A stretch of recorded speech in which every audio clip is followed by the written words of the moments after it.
Take notes, Marvel. You have a problem, and Mario is here to fix it. Write that down, write that down! And it's all because of a bad branding strategy.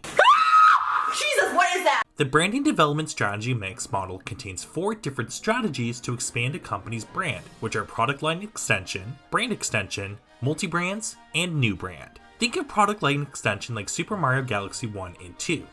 It takes an existing brand on the Wii, Super Mario Galaxy 1, and creates the same overall platforming experience with the same red plumber. For brand extension, think of Mario Kart. It keeps the same brand of characters you know, but puts them in a new category, which is kart racing. Then for multi-brands, think of Wario Land. It's a new brand name since Wario is the main focus, but still keeps a lot of the platforming elements that we're used to. Lastly, for a new brand, think of Splatoon. It's a whole other brand that still gets associated with Mario because they both belong to Nintendo, but has Inklings represent the brand and focuses on shooting mechanics instead. Another example of a new brand is subscribing to my channel. If you enjoy Nintendo and JRPGs, you'll learn a ton more on the business side of gaming. Just look at these awesome viewers who took the time to leave thoughtful comments on my last video. And then you have Nathan, who likes to stir the pot. Yep.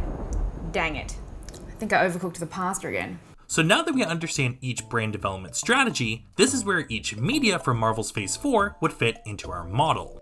Technically speaking, every media in Phase 4 is a brand extension since they started as comics and moved it to film or TV. But I think we can all agree that the line extension and brand extension components of the MCU represent most of the strongest parts of Phase 4. This is because they were working with characters, or in other words, brands, that we were already familiar with. But even then, most of it still felt lackluster, and this is how the Mario movie fixes that problem. Clearly, the Super Mario Bros. Movie is a brand extension of its own, but we could also see that Nintendo really understands brand extension from a story point of view too. From Swampy the Damsel in Distress from Peach to Luigi, to seeing Mario and Donkey Kong use power-ups, and to even seeing Mario drive on Rainbow Road, Nintendo just doesn't use references as a callback, but uses it as a way to move the overall narrative forward. Hence, it's meeting the gaming expectations of the brand into its new film category, because there are clear connections between Mario's gaming history and the overall theme of the story.